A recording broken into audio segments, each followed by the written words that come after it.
Olá, meus irmãos. Nós estamos mais uma vez transmitindo a lição da Escola Bíblica Dominical, desta feita, a lição de número 7, cujo título é Cristo é a nossa reconciliação com Deus, dando seguimento ao estudo da carta aos Efésios. O título da revista, não custa a gente relembrar aos alunos: a igreja eleita, remida pelo sangue de Cristo e selada com o Espírito Santo da promessa. É o título da nossa revista, baseado inteiramente na carta de Paulo aos Efésios, uma riquíssima carta. E esta lição, ela é a lição que completa a lição de semana passada, que falou sobre a condição dos gentios sem Deus. E os gentios, nós aprendemos que é os não-judeus. Todos os povos que não são judeus são gentios, segundo a Bíblia Sagrada. E, desta maneira, os gentios, eles se depravaram em todas as áreas, moral, espiritual, social, em todas as áreas. Os gentios, por não conhecerem a Deus, eles ficaram afastados, sem qualquer condição, sem qualquer privilégio da parte de Deus. Mas nós vimos também na lição de semana passada que Deus já havia prenunciado que ele haveria de abençoar também os gentios, abrir também a porta da salvação para os gentios. Ele disse isso quando ele chamou Abraão no capítulo 12 de Gênesis, que diz que em Abraão, ou na descendência de Abraão, isso foi melhor explicado por Paulo, e lá no Novo Testamento, na carta aos Gálatas, que na descendência de Abraão, ou seja, no descendente de Abraão, que é Cristo, Deus haveria de abençoar todas as famílias da terra e não somente o povo judeu. E, dessa maneira, os judeus tinham o sinal da circuncisão, que é o sinal do pacto de Deus com Abraão, onde Abraão foi circuncidado já velho, e a partir dali, todas as criancinhas da descendência de Abraão seriam circuncidadas a partir do 8º dia de vida. E depois isso entrou na lei de Moisés. Judeu que não fosse circuncidado não era judeu, não pertencia à comunidade judaica, não tinha privilégio, não tinha direito aos pactos e às promessas que Deus havia feito ao patriarca Abraão. E, dessa maneira, os judeus, tendo o sinal da circuncisão, passaram a se referir aos outros povos como os incircuncisos, ou seja, eles não tinham qualquer direito da parte de Deus, porque eles não tinham pacto, o sinal da circuncisão, que era o pacto que Deus fez com Abraão. E essa lição de hoje vai justamente completar a lição de semana passada, porque ela vai dizer o quê? Porque os gentios, sem qualquer condição, afastados de Deus, mergulhados no pecado, mas agora aprove Deus, através de Cristo, salvar também os gentios que creem em Jesus como seu Salvador. Então a nossa lição de hoje, a lição de número 7, 17 de maio de 2020, é Cristo é a nossa reconciliação com Deus. O nosso textuário diz assim: porque ele é a nossa paz, o qual de ambos os povos fez um, e derribando a parede da separação que estava no meio. Efésios capítulo 2 e o versículo 14. A nossa verdade prática: ao morrer na cruz do Calvário, Cristo reconciliou os eleitos, desfazendo a inimizade entre Deus e os homens. A nossa leitura bíblica em classe está baseada em Efésios capítulo 2, versículo 14 ao 19, que diz assim: mas ele é a nossa paz, o qual de ambos os povos fez um, e derribando a parede de separação que estava no meio, na sua carne desfez a inimizade, isto é, a lei dos mandamentos, que consistia em ordenanças, para criar em si mesmo, dos dois, um novo homem, fazendo a paz. E pela cruz reconciliar ambos com Deus em um corpo, matando com ela as inimizades. E vindo ele, evangelizou a paz a vós que estáveis longe e aos que estavam perto, porque por ele ambos temos acesso ao Pai em um mesmo Espírito, assim que já não sois estrangeiros nem forasteiros, mas concidadãos dos santos e da família de Deus. Então está aí a nossa leitura bíblica em classe. Nós, como eu já disse, a lição de semana passada mostra o quadro caótico no qual se encontrava os não-judeus, mas na verdade nós sabemos que os judeus também se perverteram. Se você for ler a carta de Paulo aos Romanos, o tema de Romanos é a justiça de Deus. Então, se você ler o capítulo 1 de Romanos, especificamente a partir do versículo 18, você vai ver que os gentios, eles se depravaram, se perderam, em descer os mais profundos abismos do pecado, não tendo a lei, porque eles eram guiados pelos seus próprios sentimentos. Isso no capítulo 1 fala que os gentios se depravaram. No capítulo 2, Paulo vai mostrar que os judeus, tendo a lei de Moisés, também se depravaram, também desobedeceram e foram colocados como os transgressores. Então, a conclusão é, capítulo 3, versículo 23, todos pecaram. Ou seja, o judeu pecou tendo a lei, o gentio pecou sem lei. Todos pecaram, então aprove Deus, através de Cristo, resgatar aqueles que creem em Cristo, tornando-se, então, eleitos segundo a presciência de Deus. Vamos lá, então, para a nossa introdução. Se na lição anterior analisamos o antigo quadro desolador acerca dos gentios, em que o apóstolo Paulo descreveu, nesta veremos que houve uma significativa mudança na sequência do capítulo 2.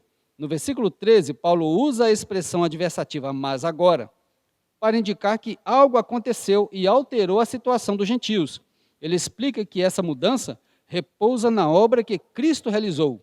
Vós que estáveis longe, já pelo sangue de Cristo chegaste perto. Na presente lição, estudaremos os desdobramentos desta mudança. Eu achei interessante, justamente esse versículo 13 do capítulo 2, Paulo vem descrevendo, o quadro triste que vinha caminhando, os gentios sem Deus, e ainda hoje, as pessoas que ainda caminham sem Deus estão nesse quadro pecaminoso, mas depois dele relacionar todos, os males nos quais os gentios vêm caminhando, Paulo usa, essa adversativa, quando ele usa o versículo 13, mas agora, observa só, mas agora, em Cristo Jesus, vós que estáveis longe, já pelo sangue de Cristo, chegaste perto. Ou seja, os gentios sem Deus estavam longe da salvação, mas agora, através de Cristo, os efésios eram gentios, e dessa maneira, eles tiveram o privilégio de conhecer a Jesus como seu Salvador, então agora se tornaram eleitos, segundo a presciência de Deus, para receber todas as promessas que Deus havia feito ao patriarca Abraão, de abençoar todas as famílias da terra. Então, a partir desse versículo 13 e o 14, agora Paulo vai mostrar de que maneira os gentios e os judeus, através de Cristo, podem ser reconciliados com Deus. Como eu já disse, os gentios pecaram sem lei, os judeus pecaram com a lei. Todos pecaram, então todos ficaram debaixo de desobediência. A Bíblia diz que Deus colocou todos debaixo da desobediência para com todos usar de misericórdia. Tá? Ou seja, para que não houvesse dois pesos e duas medidas, todos pecaram. Então, dessa maneira, Deus graciosamente envia o seu Filho, e Jesus, o nosso Salvador, para que aqueles que crescem em Jesus, seja gentil, seja judeu, agora se torne igreja, que é o nosso último tópico desta lição. Vamos lá. Primeiro tópico da nossa lição diz assim: Cristo desfez a inimizade entre os homens. Vamos lá. O exclusivismo religioso criou inimizade entre judeus e gentios. Nesse ponto, veremos o que Cristo fez e para dar fim a esse litígio entre os homens. Primeiro item, a parede de separação que estava no meio. Se você observar, eu acredito que você está com a sua Bíblia aí na sua mão, ou com a sua revista, ou com os dois, então eu quero te conclamar a gente ler o versículo 14, olha só. Porque ele é a nossa paz, referente-se a Cristo, ele é a nossa paz, o qual de ambos os povos, qual povos? Judeus e gentios, os não judeus.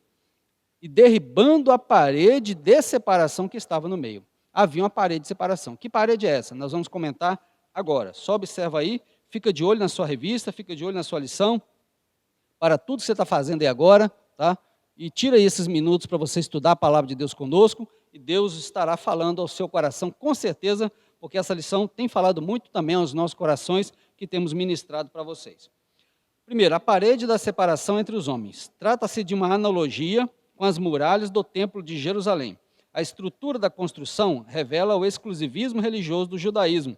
Entre o santuário e o átrio dos gentios, havia um muro de pedra, com a proibição de acesso aos estrangeiros. O extremismo judaico, quanto a esse aspecto, levou Paulo à prisão, quando ele foi acusado de permitir um grego ultrapassar essa barreira, Atos capítulo 21, versículo 28.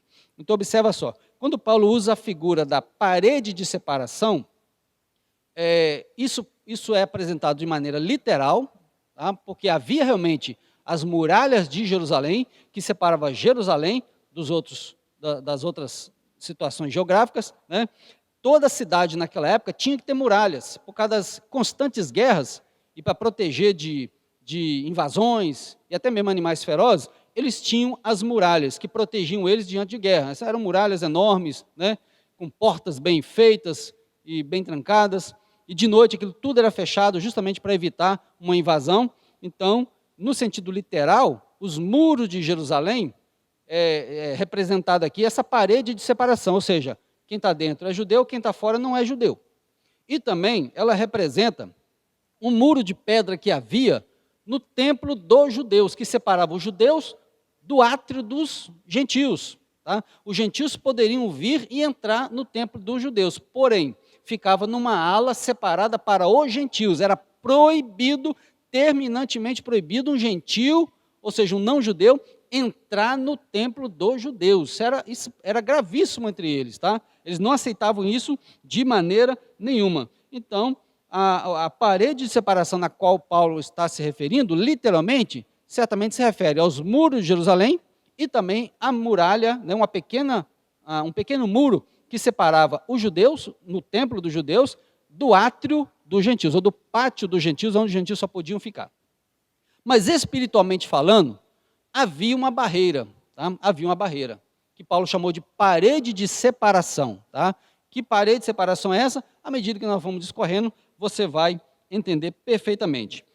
Se nós lermos lá em Atos capítulo 21, a gente vai ver que houve um grande alvoroço da parte dos judeus contra Paulo, porque Paulo vinha de comitiva com alguns irmãos que eram gregos. E quando Paulo entrou com esses homens, né, havia todo um ritual de purificação e tudo mais, eles acusaram Paulo de colocar gentios dentro do templo, tudo acusações infundadas, porque eles queriam mesmo era prender Paulo, porque Paulo estava pregando, segundo eles, pregando contra a religião deles. E, na verdade, Paulo não fazia isso. Paulo apenas mostrou que tudo aquilo que eles viviam, né, aqueles rituais de sacrifício, a lei de Moisés, tudo aquilo apontava para Cristo. Cristo vindo, aquilo perdeu sentido. Então, agora, Paulo pregava Cristo morto, ressuscitado, o Salvador do mundo, que é o que nós pregamos também. Derrubada a parede da separação, item de número 2. Observa aí, ó. O apóstolo declara que em Cristo foi derrubada a parede de separação que estava no meio, versículo 14, que nós já lemos. Essa barreira era tanto literal quanto espiritual, mas por mérito da cruz de Cristo, a divisória foi rompida.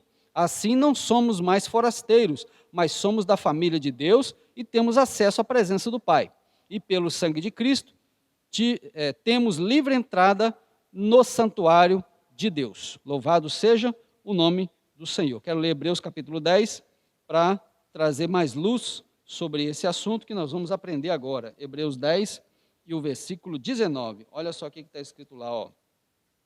Tendo, pois, irmãos, ousadia para entrar no santuário pelo sangue de Jesus, pelo novo e vivo caminho que ele nos consagrou pelo véu, isto é, pela sua carne. Louvado seja Deus.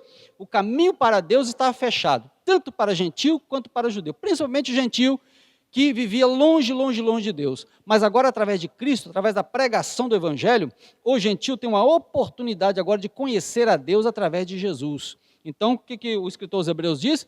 Que agora não há mais barreira de separação. O véu do templo foi rasgado, a parede de separação caiu. Então agora nós temos livre acesso. E ele chega a usar a palavra que é para nós termos ousadia, entrar com ousadia, não com covardia, não com medo, não com frustração, não. Entrar com ousadia, porque o caminho para Deus está aberto. Qualquer um pode entrar, qualquer um pode se achegar à presença do Pai, baseado em Jesus, somente Jesus, que é o caminho, o único caminho para o Pai. Ele mesmo disse, eu sou o caminho, a verdade e a vida, ninguém vem ao Pai senão por mim, João capítulo 14 e o versículo 6. Então, derrubada essa parede de separação, liberando então o caminho, né, para todos aqueles que quiserem chegar. O judeu, frustrado por não ter conseguido cumprir a lei, o gentio, que nunca teve lei, vivia pelos seus próprios conceitos, todos pecadores, todos corrompidos, todos degenerados, mas agora, através de Cristo, nós agora somos transformados. Em quê?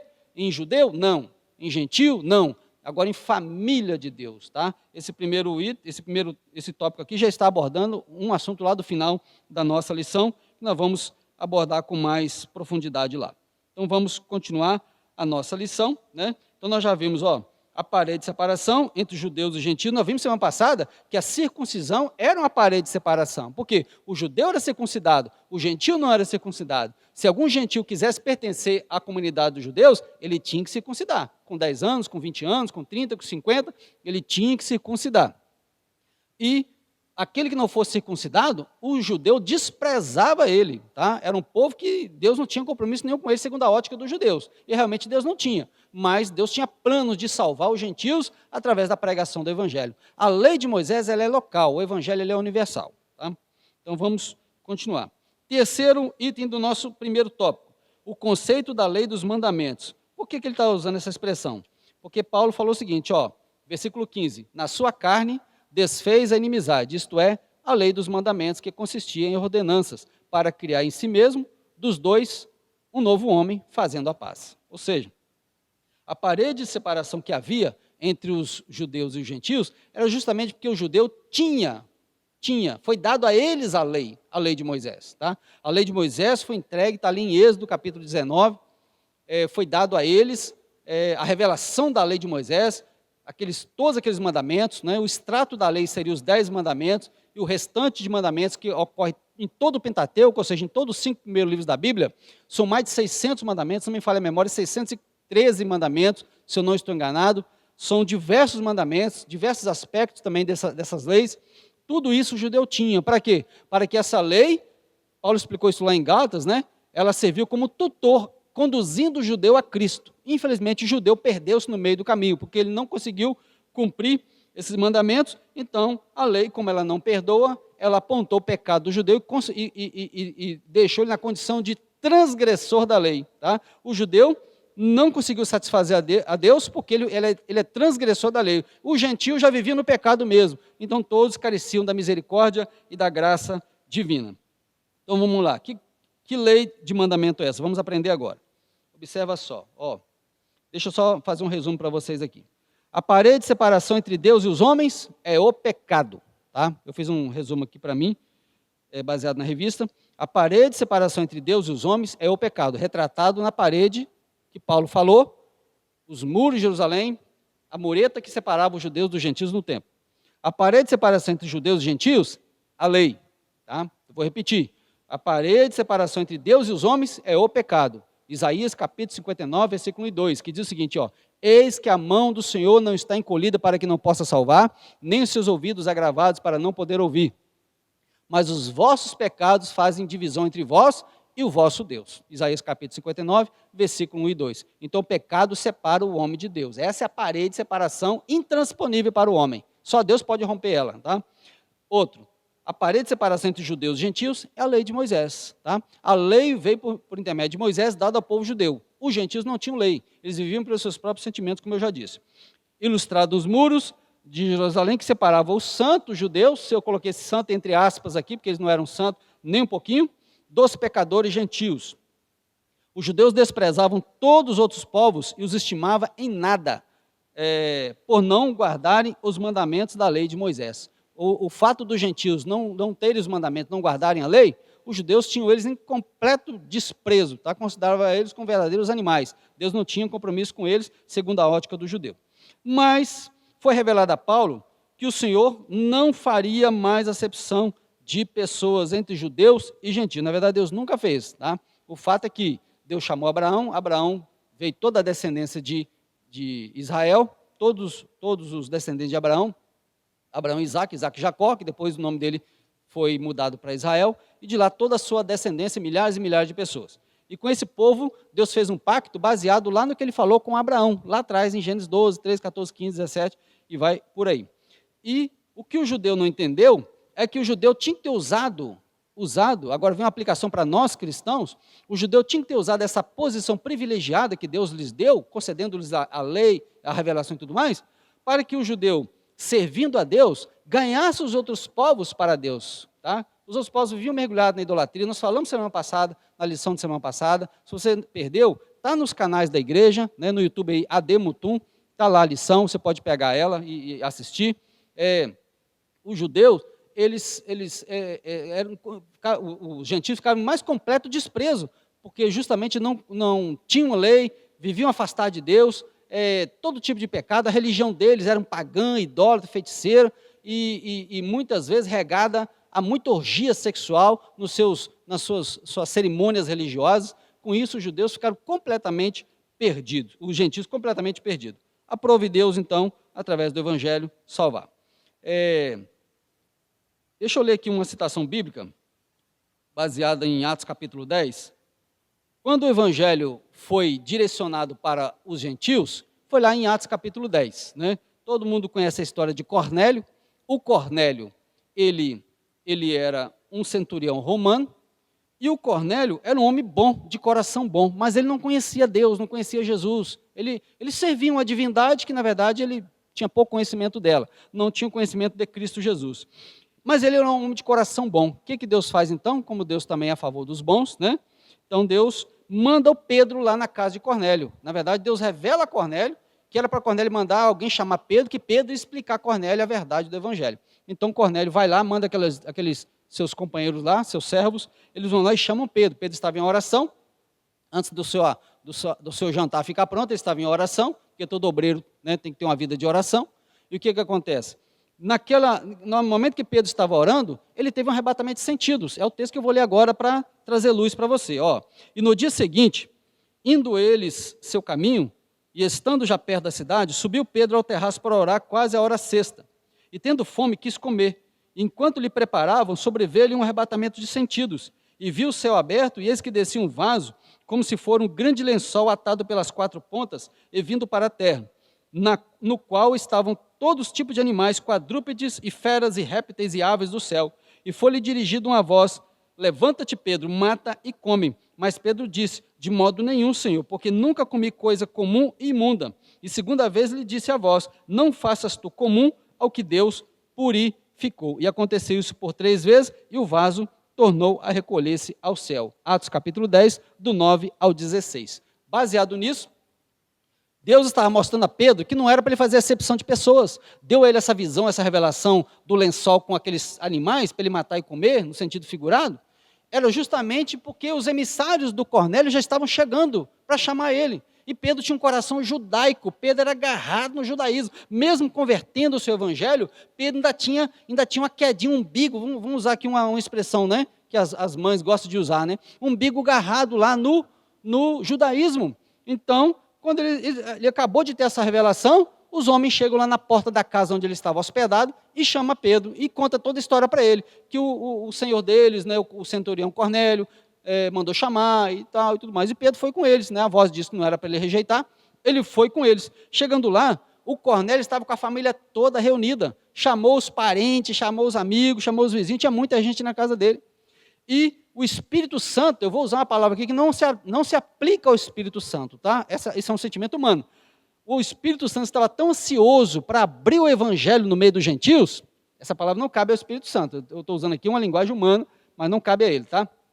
O Espírito Santo estava desejoso de iniciar, melhor dizendo, a obra no meio dos gentios, que quando Pedro começou a pregar o Evangelho para Cornélio, tá? E os seus amigos, seus parentes, o Espírito de Deus se manifestou na vida daqueles homens e eles foram cheios do Espírito Santo e falaram em línguas estranhas. Louvado seja o nome do Senhor. A partir dali, o Evangelho abriu-se, né, no meio dos gentios, ou seja, os não-judeus, e saiu daquele reduto ali de Jerusalém, agora, né, começou a se espalhar para todas as nações, chegando aqui na nossa pequena cidade de Mutum, ilhas do Oceano Pacífico, do Oceano Atlântico, Polo Norte, onde quer que tenha pessoas, o Evangelho de Cristo chegou e Jesus está salvando, está curando, está transformando vidas, porque o Evangelho de Jesus não para. Ou seja, Deus mostrou para Pedro que ele não faz acepção de pessoas. Então vamos ler aqui para nós o conceito de lei dos mandamentos. A compreensão desse conceito repousa na visão tripartida da lei de Moisés: a moral, a cerimonial e a civil, que na verdade são 3 esferas da mesma lei. A lei civil diz respeito ao israelita como cidadão. A lei moral permanece em vigor como padrão de conduta, mas não como meio de salvação. Efésios capítulo 2, 8 e 9. Pela graça sois salvos. A lei cerimonial é citada como sendo a circuncisão, os sacrifícios, as comidas, as bebidas, os dias de festa, a lua nova e os sábados. Está lá em Colossenses capítulo 2, versículo 14 ao 16. Esses ritos identificavam a posição do povo judeu diante de Deus e demonstrava a hostilidade deles para com os gentios. Então observa só, a lei toda é uma só. Na grande maioria das vezes que a Bíblia fala a palavra lei no original, ela está se referindo no singular, não leis, e sim lei. Na grande maioria das muitas vezes em que a palavra lei é mencionada no original da Bíblia Sagrada, do Antigo Testamento, que é Torá, ela é mencionada no singular, porque ela é uma só lei, porém, ela tem aspectos diferenciados. Então, nós temos aqui, segundo a nossa lição, nós temos os aspectos morais da lei, aspectos civis e aspectos cerimoniais. O que seria o aspecto moral? Seriam os 10 mandamentos, dentre mais outro mandamento fora dos 10 mandamentos. São preceitos morais, tá? Dos 10 mandamentos, só o quarto, o sábado, que fala do sábado, que é cerimonial. Ele fica justamente no meio. Os 3 primeiros mandamentos são de cunho teológico, tá? Adorar um único Deus, não praticar ou se prostrar diante de qualquer tipo de imagem e não tomar o nome do Senhor em vão. Os 3 primeiros mandamentos dos 10 são teológicos. Dos 5 em diante é mandamento prático, tá? Mandamento prático para vivência social. Não matar, não adulterar, não furtar, são mandamentos que diz respeito ao meu próximo, tá? E o do meio ali ficou o quê?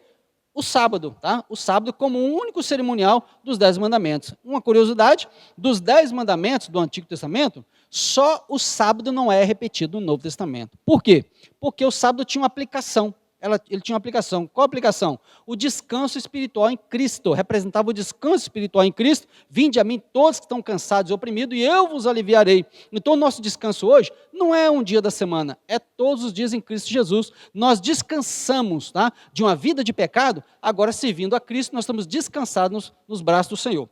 Outra aplicação seria que Deus falou, lá em Hebreus capítulo 4, que resta ainda um repouso para o povo de Deus. Então está se referindo ao repouso da eternidade. Isso ainda não chegou. Nós já estamos desfrutando desse repouso hoje em Cristo Jesus. Então não adianta eu guardar um dia da semana e quebrar os outros todos. Não adianta eu tentar consagrar um dia só da semana. O que a Bíblia quer dizer com isso? Tá? Então o judeu tinha, presta atenção, a oração santificava o dia. O sábado santificava a semana.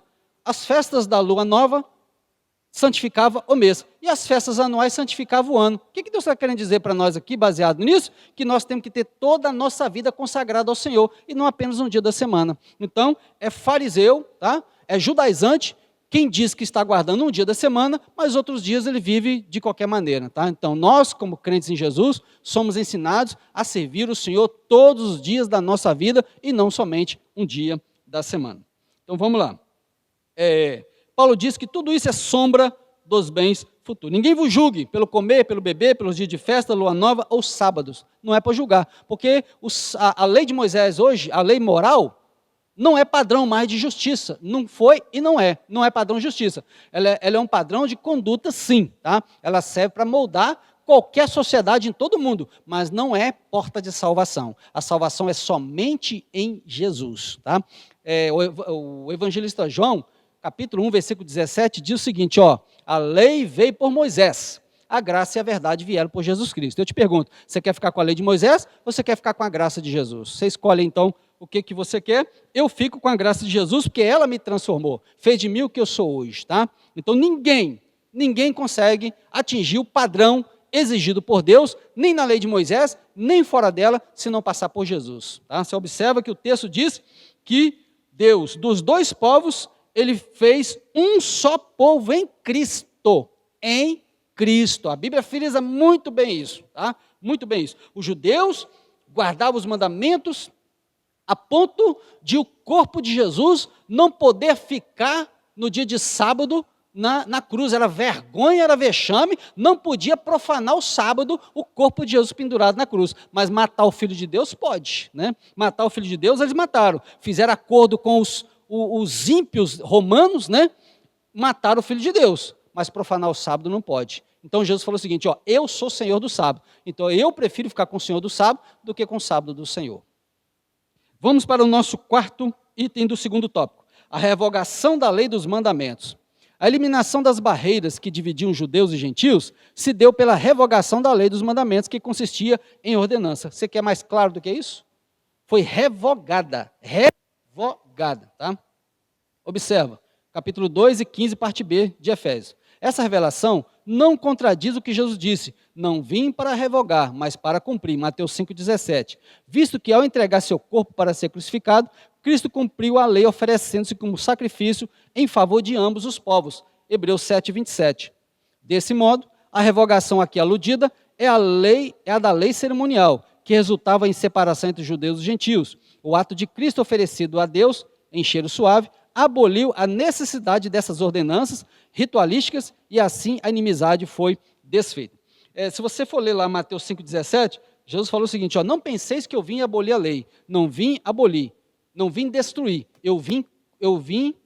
não penseis que eu vim destruir a lei, não vim destruir, eu vim cumprir, porque está escrito que nenhum tio, nenhum jota passará da lei até que tudo seja cumprido. Tá? Então observa só, o cumprimento da lei é Cristo. Paulo falou em Romanos 10, capítulo 10, versículo 4. O fim da lei é Cristo, para a justiça de todo aquele que nele crê. Então, Jesus, então, o que ele fez? Ele pegou a lei dos mandamentos, tá? E cumpriu eles, ou seja, ele satisfez as exigências da lei. Até então, nenhum judeu havia conseguido atingir esse padrão de santidade e justiça baseada na lei. Então, o que Cristo fez? Ele atingindo, satisfazendo plenamente o Pai que concedeu a lei para eles, lá no capítulo 19 de Êxodo. Então, Jesus, ele fez com ela o que ele quer. Então, ele estabeleceu um novo padrão de justiça, não baseado na letra, não baseado na lei, mas baseado nele mesmo, tá? Em Cristo Jesus. Então, dos dois povos, judeus e gentios, ele fez um povo só, que se chama família de Deus. Tá? Então, a palavra cumprir, ali em Mateus 5,17, é satisfazer, expirar, por fim, pelo cumprimento. Tá? Isso que quer dizer no original ali. Outro sim, destruir. Não penseis que eu vim destruir. A palavra é katalio no grego, que quer dizer revogar, invalidar. Tá? Então, Jesus, ele deu o pleno cumprimento à lei, satisfez as exigências da lei, mas agora ele estabeleceu um novo padrão. Qual que é o novo padrão agora? A lei do Espírito. Tá? Então, Paulo disse lá em Gálatas capítulo 5, que quem vive no Espírito, quem tem o fruto do Espírito, contra essa pessoa não há qualquer lei. Nenhuma lei pode pegar essa pessoa, porque ele já anda no Espírito. O judeu tentou pela letra, tentou e não conseguiu. Hoje, por Cristo Jesus, nós conseguimos pelo Espírito Santo. Então, terminamos aí o nosso primeiro tópico. Cristo desfez a inimizade entre os homens, ou seja, a parede de separação que havia entre judeus e gentios, que era justamente os mandamentos que os gentios não tinham e que os judeus quebraram. Então, estava tudo errado. Então, o que Cristo fez? Ele removeu essa barreira, desfez a lei dos mandamentos e estabeleceu um novo padrão de justiça baseado na sua morte, na sua ressurreição. Paulo falou em Romanos 4,25, que Cristo morreu pelos nossos pecados, mas ressuscitou para a nossa justificação. Nós vamos entrar então no segundo tópico, em nome de Jesus. Glórias a Deus, louvado seja o nome do Senhor, graças a Deus pela parede da separação que caiu, não há mais inimizades, Hoje, dentre os judeus e dentre os gentios que se convertem a Cristo, se torna igreja de Deus, igreja do Deus vivo. Tá? Paulo, nesse texto, nesse contexto aqui, ele vai chamar de família de Deus. É um dos nomes que a Bíblia dá um dos títulos que a Bíblia dá para a igreja. Então ficou claro no primeiro tópico que a lei moral eram os mandamentos, a lei civil regulava a vida civil dos judeus, e as leis cerimoniais eram circuncisão, sacrifícios, comida, festa, lua novas e sábados. Então a lei tinha esses aspectos. Existe outro aspecto, igual as leis que eles chamam de leis dietéticas, leis de comida. A lei regulava toda uma comida que o judeu podia comer ou não. Havia também as leis bélicas, ou seja, como que o judeu deveria se comportar quando ele fosse para a guerra. Deus não aceitava que o seu povo, numa guerra, cometesse qualquer tipo de crueldade. As batalhas tinham que ser justas, mas não que houvesse crueldade. Como outros povos faziam, matava, esquartejava, judiava, não. Morreu na guerra, morte de guerra. Então, o judeu, na guerra, eles tinham um comportamento também, se houvesse uma guerra, eles, lógico, iam se defender, então tinha toda uma lei que regulava isso. Então, a lei tinha vários aspectos, e não somente esses três que eu acabei de ler, moral, civil e cerimonial. Tá? lei de comida, as leis da guerra e talvez mais alguma outra que eu estou esquecendo. A lei moral, então, ela permanece, menos a cerimônia do sábado, tá? Menos a cerimônia do sábado, porque apontava para coisas futuras. Então, vamos lá. Segundo tópico, pela paz... Não, deixa eu só ler um versículo aqui, para fechar esse assunto aí. Colossenses 2, 11 e 12. 11 e 16, ó. Havendo riscado a cédula que era contra nós nas suas ordenanças, a qual de alguma maneira nos era contrária, atirou do meio de nós, cravando-a na cruz. E despojando os principados e potestades, os expôs publicamente e deles triunfou em si mesmo. Portanto, ninguém vos julgue pelo comer, pelo beber, por causa dos dias de festa, lua nova ou dos sábados. Esse argumento de Paulo era toda a vida cerimonial religiosa dos judeus. Então, o que Paulo diz? Ninguém te julgue mais por causa disso. Então, meu irmão, não aceite ninguém tocar na sua fé, porque você não é circuncidado, porque você não guarda o dia tal, porque você come comida tal. Acabou isso. Não existe mais isso. Paulo falou, ninguém vos julgue. Depois você lê na sua casa aí, Colossenses 2, de 14 a 16. Eu falei 11, mas é 14 a 16, tá? Lê todo Colossenses, que é uma carta também maravilhosa. Vamos então para o nosso segundo tópico. Pela paz, Cristo fez um novo homem. A partir da expiação da cruz, a paz foi proclamada de ambos os povos, judeus e gentios. Cristo fez uma nova humanidade. Ou seja, a partir do evangelho, a partir da salvação em Cristo, nem mais judeu, nem mais gentio. Agora é a igreja do Senhor, a igreja do Deus vivo, tá certo? Então, os judeus, eles continuam, né, sendo judeus. Eles não têm templo mais, porque o templo deles foi destruído no ano 70, profetizado por Jesus em Mateus 24, mas existem profecias desse templo ser reerguido, eles vão voltar a sacrificar, já estão até mexendo com esses negócios aí já, mas tudo isso é profecia para o final dos tempos nos quais nós estamos já, eu creio piamente que nós estamos atravessando. Mas antes disso, vamos à nossa lição. O conceito bíblico de paz. De forma geral, a paz é a descrição de boas relações, Atos 24, 2 e 3, do fim de um conflito, Lucas 14, 32, do estado de tranquilidade, 1 Reis 4, 24, e de uma qualidade espiritual, Gálatas 5, 22. Na passagem a preço, o apóstolo ressalta a paz conferida por meio de Cristo. Sua morte na cruz desfez a nossa inimizade com Deus, e como os homens, tornando possível a reconciliação entre ambos e promovendo assim a paz. Então, observa só, em se tratando da paz, existem duas situações. Existe a paz de Deus e existe a paz com Deus. Explica para nós, professor, vou explicar. A paz de Deus é quando uma pessoa está atravessando um momento difícil, uma tribulação, uma luta, uma prova, e ele recorre a Deus e Deus concede a ele um livramento, um alívio daquela tribulação que ele está passando. Então ele recebeu a paz de Deus. Isso não tem nada a ver com salvação, tá? Agora, paz com Deus é outra situação, porque por causa do pecado, nós já vimos aqui Isaías 59, 22, o homem é inimigo de Deus por causa do pecado. O pecado fez o homem inimigo de Deus. Deus não tem comunhão com o pecado. E o homem insiste em viver na prática do pecado, consequentemente, esse homem se torna inimigo de Deus. Tiago diz que quem quer praticar as coisas do mundo, torna-se inimigo de Deus. Tá? Quem pratica as coisas do mundo, ele torna-se inimigo de Deus. Tiago chega a chamar essa pessoa de adúltero, ou seja, ele é um infiel espiritual. Quem diz que está servindo a Cristo, mas vive nas práticas das coisas do mundo. Tá? Porque Deus estabeleceu para nós no Evangelho um padrão de vida diferente do que o mundo vive.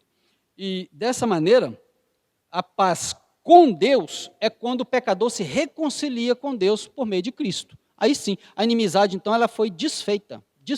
Eu disse lá no início que a parede de separação entre Deus e os homens é o pecado. A parede de separação entre judeu e gentil era a lei. Então a lei já foi resolvida, falta agora o homem se converter a Cristo para que ele possa deixar de ser inimigo de Deus e passar a ser um servo, um membro da família de Deus. Então vamos lá.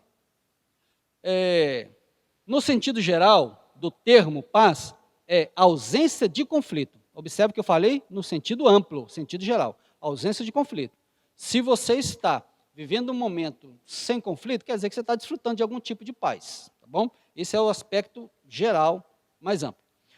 No contexto da passagem de Efésios 2, 14 a 17, refere-se a uma paz que só Jesus pode conceder, ninguém mais. Ela não é comprada em remédio, não é comprado em consultório médico, psicólogo, nem religiões, nem filosofias humanas, nada disso. É somente através de uma crença, uma aceitação a Cristo, de uma entrega total a Cristo, conforme diz, né, o Salmo 37,5, entrega o teu caminho ao Senhor, confia nele e tudo fará. O homem então passa a desfrutar de uma paz que o mundo não sabe, o mundo não conhece, não vive, somente quem serve a Deus é que vive essa paz. Segundo o dicionário, paz é ausência de lutas, restabelecimento de relações amigáveis, sossego, serenidade. Isso seria a paz. Então observa só, o homem que vive na prática do pecado, seja judeu ou gentil, ele não tem paz.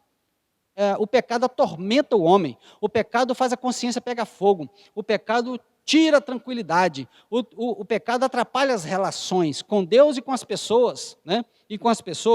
Enfim, o pecado não deixa a pessoa viver em paz. Quando a pessoa se converte a Cristo, ele é perdoado de seus pecados, então a pessoa passa a viver em paz. Eu tive isso por experiência própria. Eu era atormentado pelos meus pecados, que me prendiam, o Satanás me escravizava, mas quando eu conhecia Jesus, as minhas algemas caíram, os grilhões caíram por terra, então eu passei a desfrutar de uma plena paz. Como diz o nosso hino da harpa, plena paz e santo gozo tem em ti, ó meu Jesus.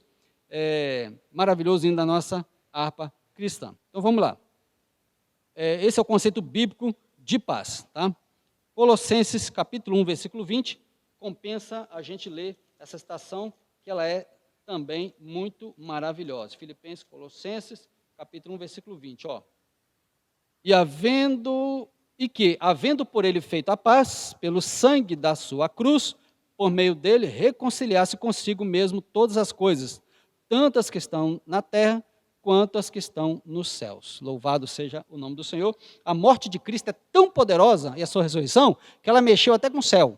Até o céu mexeu com a morte e a ressurreição de Jesus, o nosso Salvador, o Filho de Deus.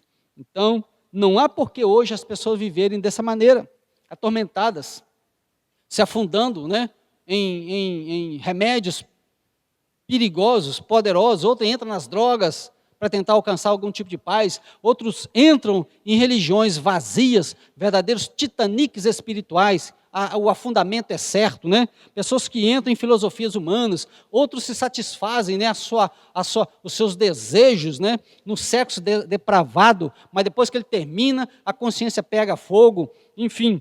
Esse tipo de comportamento, a pessoa nunca vai encontrar a verdadeira paz, nunca. Somente em Jesus, o príncipe da paz, é que a pessoa vai encontrar a verdadeira paz. Tá?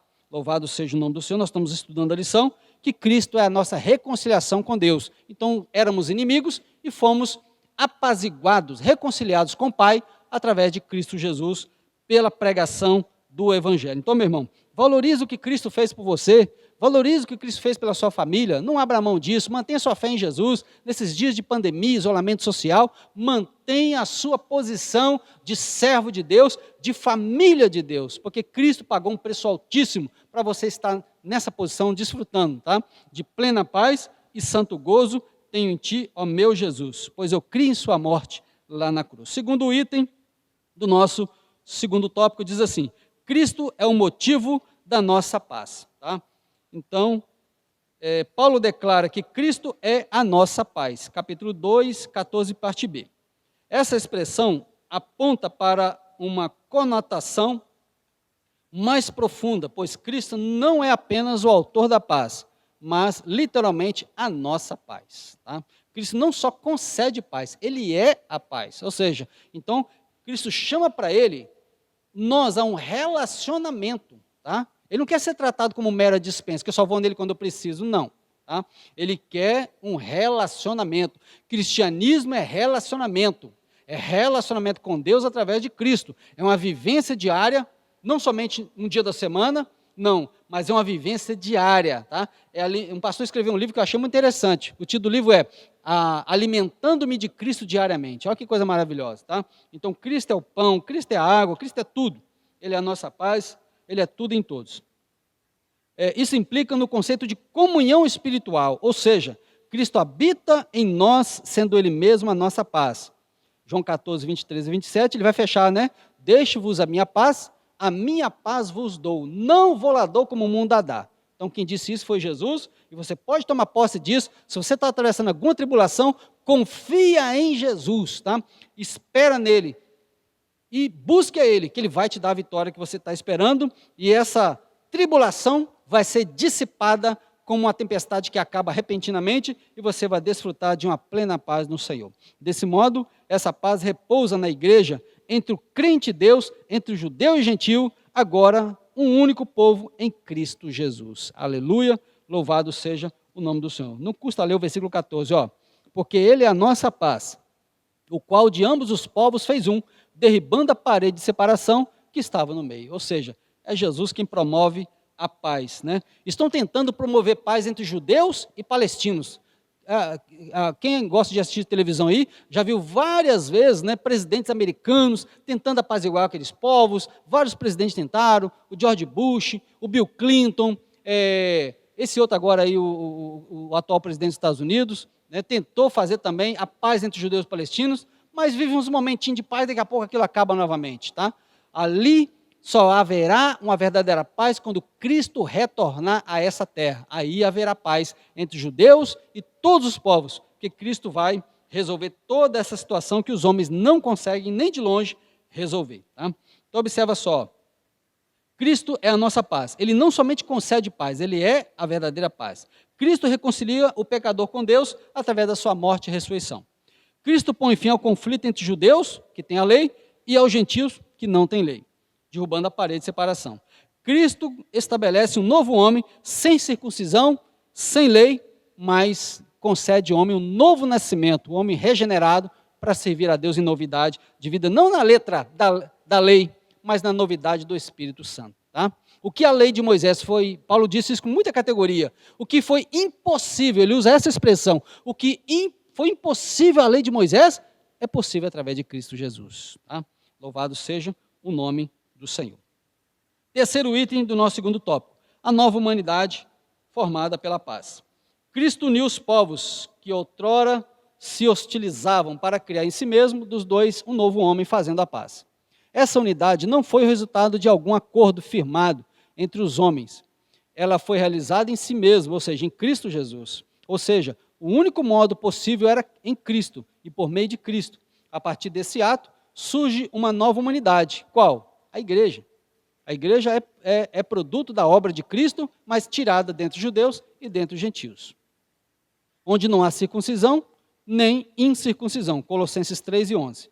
Foi Cristo quem criou esse novo povo fazendo a paz. Nele, as desigualdades foram eliminadas, a acepção de pessoas desfeita, a etnia e a classe social desapareceram. Louvado seja o nome do Senhor. Tá?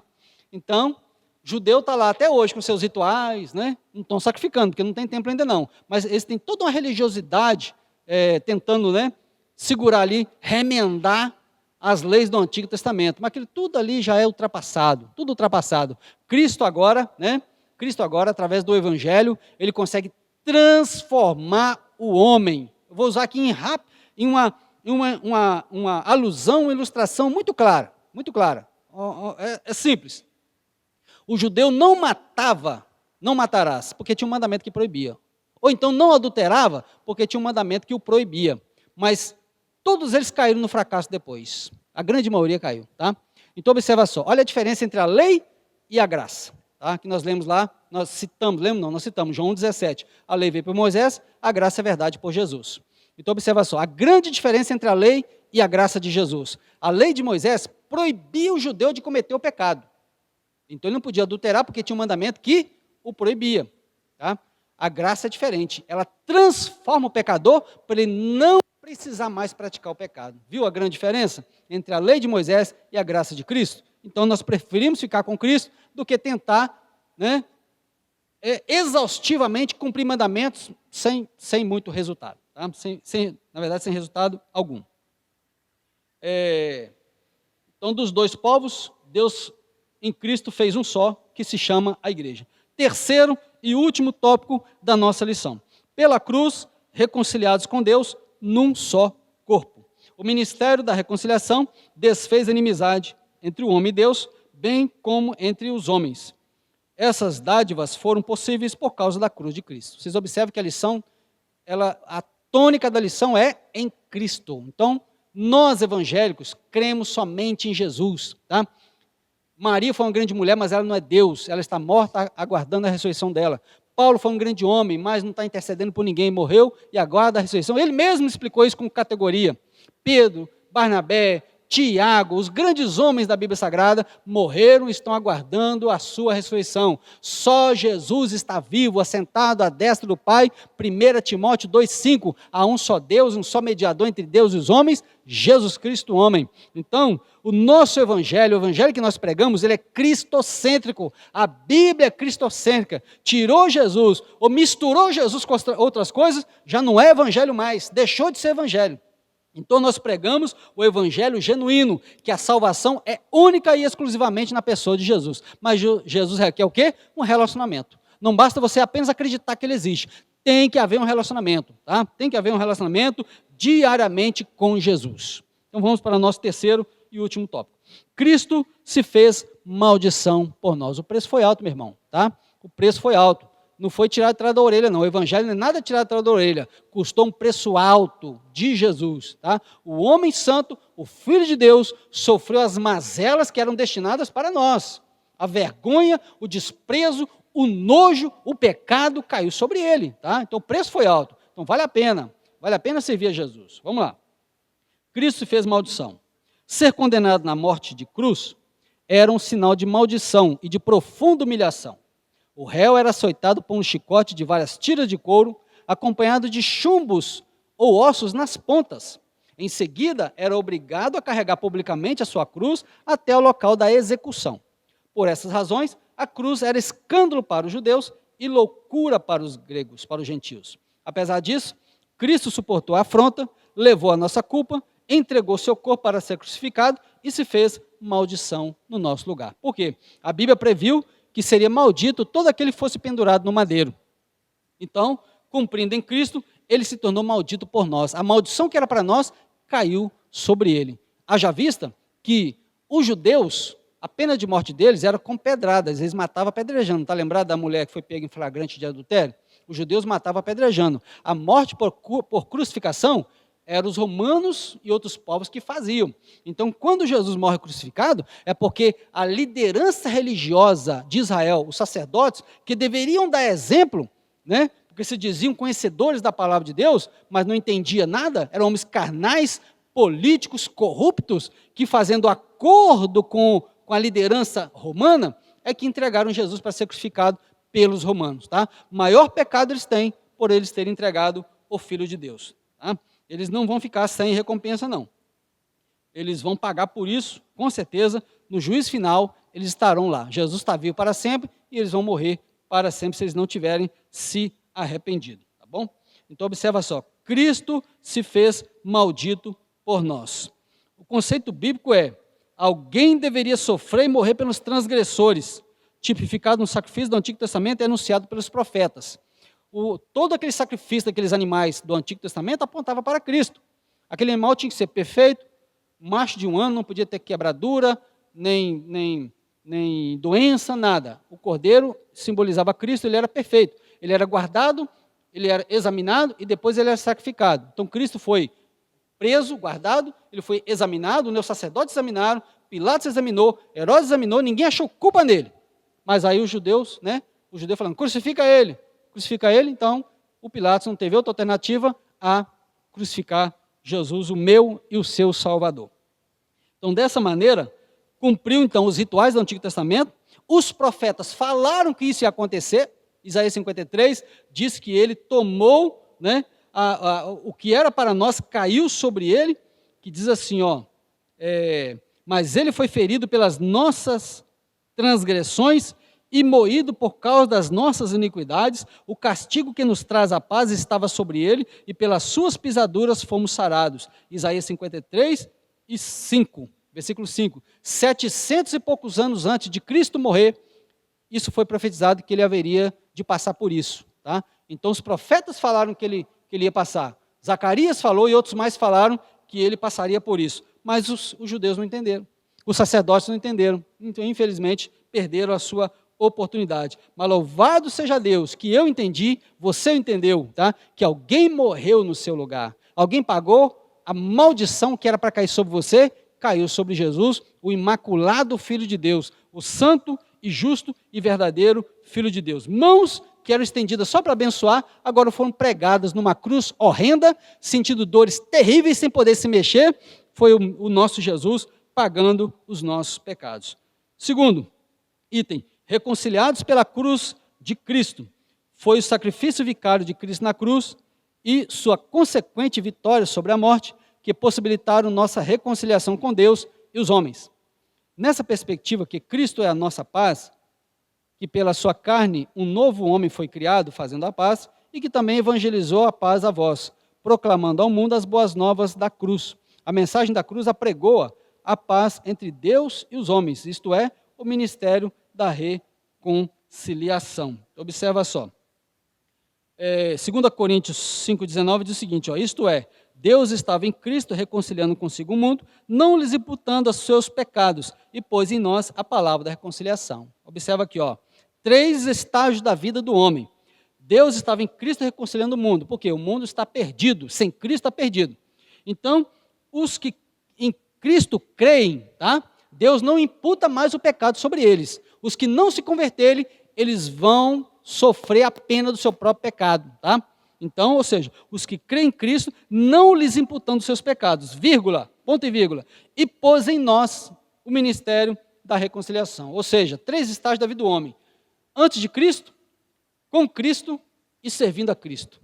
Tá? Agora temos o ministério da reconciliação, ou seja, a igreja tem a palavra da reconciliação. Então, quando nós pregamos o evangelho, quando você prega o evangelho para alguém, você está levando o ministério da reconciliação. Você está dando ao pecador uma oportunidade de se reconciliar com Deus através de Cristo Jesus. Então, meu irmão, não perca a oportunidade, prega o evangelho, use as redes sociais, que você manuseia muito bem, prega o evangelho, tá? Coloque aí texto da Bíblia Sagrada, para as pessoas lerem e se converterem, e Deus com certeza vai te recompensar em nome de Jesus. Então fomos reconciliados pela cruz de Cristo. A cruz para os judeus era loucura, era escândalo, para os gregos era loucura, então para os gentios era loucura, mas a igreja prega, tá? O que para os judeus era escândalo e para os gentios loucura, nós pregamos, tá? Que Cristo morreu por nós, sendo nós pecadores, mas ele ressuscitou, triunfou da cruz, ressuscitou. Então hoje nós pregamos o ministério da reconciliação baseado no que Cristo fez por nós. Não importa o que falam do nosso Jesus, o importante é que ele pagou o preço por nós e hoje está à destra de Deus. Então, se hoje nós sofremos com Cristo as afrontas, as injúrias, os escárnios, as perseguições, nós vamos também um dia reinar com ele na glória celestial. Último item, reconciliados na cruz em um só corpo. Reconciliados na cruz em um só corpo. O apóstolo Paulo reforça que o propósito de Cristo foi o de reconciliar ambos, judeus e gentios, com Deus em um corpo. A ênfase recai sobre a inimizade existente na vertical, isto é, entre os homens e Deus. No versículo 14, o destaque era a inimizade horizontal, quer dizer, entre judeus e gentios, de forma que a reconciliação deve ser duplamente compreendida, ou seja, no trabalho de Cristo, na obra de Cristo, houve reconciliação vertical e também horizontal. Vertical, quando o homem aceita Jesus como Salvador, a reconciliação vertical agora é com Deus, ele está reconciliado com o Pai. Tá? O nome dele está escrito no livro da vida, ele é recebido como filho de adoção. Nós aprendemos isso nas primeiras lições desse trimestre. E no sentido horizontal, quando nós agora somos reconciliados com as pessoas. Tá? Judeus e gentios foram reconciliados, formando agora uma nova humanidade, a igreja de Jesus. As duas inimizades foram desfeitas quando Cristo levou os nossos pecados no madeiro. A ira de Deus, que por causa dos pecados estava sobre nós, foi cravada na cruz. Assim, a reconciliação foi concretizada pela cruz, gerando um novo povo, um único corpo. A família de Deus, a igreja de Cristo. Louvado seja Deus. O homem, agora em Cristo, por pior que ele tenha praticado, né? E eu gosto sempre de dizer isso também, a lei de Moisés, com todos os seus mandamentos, ela era capaz de condenar o melhor dos homens que quebrasse um deles. Tiago fala disso lá na sua carta. Guardar todos os mandamentos e quebrar um é culpado de todos. Então a lei de Moisés tinha a capacidade de condenar o melhor dos homens que quebrasse um dos mandamentos. Essa é a lei de Moisés. A graça de Cristo, através do Evangelho, é capaz de perdoar, transformar o pior dos homens que se converter a Jesus. Então, está aí mais uma grande diferença entre a lei e a graça, tá? De nosso Senhor e Salvador Jesus Cristo. E quem, dentre os gentios e dentre os judeus, se converte a Cristo, se torna igreja de Deus, se torna família de Deus. A Bíblia dá vários títulos para a igreja, tá? Dentre eles noiva do Cordeiro, observa só, tá? Corpo de Cristo, edifício de Deus, lavoura de Deus e mais alguma coisa por aí, tá? Só títulos memoráveis, sabendo que nós pertencemos a Cristo agora, tá? Somos propriedade particular de Deus por causa de Jesus. Então, tudo por causa de Jesus. E assim chegamos ao final da nossa lição. A nossa conclusão diz assim: em obediência ao plano divino, Cristo cumpriu as demandas da lei na cruz. Em seu sacrifício derrubou as barreiras e aboliu as ordenanças cerimoniais que serviam de divisão. Por meio da paz conquistada no madeiro, desfez a inimizade, criou uma nova humanidade e a reconciliou com Deus. A partir dela, formou um novo povo, que é a igreja, o corpo de Cristo. Louvado seja Deus por essa lição maravilhosa, que completou a lição de semana passada, né? A lição de semana passada foi predominantemente negativa, porque mostrou o lado obscuro da vida promíscua, destruída, derrotada, caótica do gentio sem Deus, os não-judeus. Agora, nessa lição que complementou de semana passada, nós estamos vendo que através de Cristo, não somente os gentios podem se reconciliar com Deus, mas os judeus também, que interminavelmente tentando cumprir a vontade de Deus através da lei, não conseguiram, e por não cumprir os mandamentos, ficaram debaixo de maldição por causa da transgressão. Então agora, nem judeu, nem gentil mais, nem lei, nem letra, nem rituais, acabou tudo isso, tá? Agora, uma nova vida em Cristo. Agora é a lei do Espírito. A lei do Espírito de vida em Cristo Jesus te livrou da lei do pecado e da morte, disse Paulo. Então, sirva a Deus em espírito, que você estará cumprindo a vontade de Deus. A Bíblia diz que quem ama, cumpre a lei. Quem ama, cumpre a lei. Amar a Deus e amar o seu semelhante, tá certo? Então você estará cumprindo a lei, porque você anda no Espírito. Quem anda no Espírito, a lei não pode fazer nada com ele. Nada, nada, nada. Então, sirva a Deus no Espírito, que Deus estará te abençoando cada dia mais. Estamos chegando ao final da nossa lição. Antes de eu fazer uma oração, eu queria pedir que você compartilhasse os nossos vídeos, tá, com outras pessoas, para elas estarem também aprendendo a palavra do Senhor. Tá? Se inscreva no canal, né, acessando aí o nosso canal no YouTube, AD Mutum, ou pelo link lá no Facebook, que é AD Mutum. Você se inscreva lá no nosso canal, dá lá também o seu joinha lá para ajudar a gente no canal, tá certo? Deixa lá um comentário também, se você quiser, vai nos ajudar muito fazendo assim. Tá bom? Compartilhe o vídeo com outras pessoas, para que outras pessoas também possam ter a oportunidade de estar aprendendo a palavra do Senhor. Quero fazer uma oração com você, em nome de Jesus. Pai, nós oramos agora agradecendo ao Senhor pela transmissão de mais essa aula. Peço ao Senhor que enquanto o Senhor nós não pudermos reunir fisicamente no templo, nas classes da escola dominical, com todos os professores, que o Senhor esteja abençoando os nossos irmãos, aqueles amigos também do Evangelho que gostam da Tua palavra, o Senhor esteja abençoando eles, né, a sua vida, as suas famílias, o seu propósito, o Senhor esteja falando ao coração de cada um, despertando cada dia mais a nós servirmos ao Senhor com alegria, como diz lá o Salmo 100, e servir o Senhor com novidade de vida, e servir o Senhor no Espírito, Senhor, para que nós possamos agradar o Senhor e também reconhecer o que Cristo fez por nós na cruz do Calvário. Nós rogamos a Tua bênção sobre as nossas vidas, no poder do santo nome de Jesus. Que Deus abençoe a todos, em nome de Jesus. Está terminado.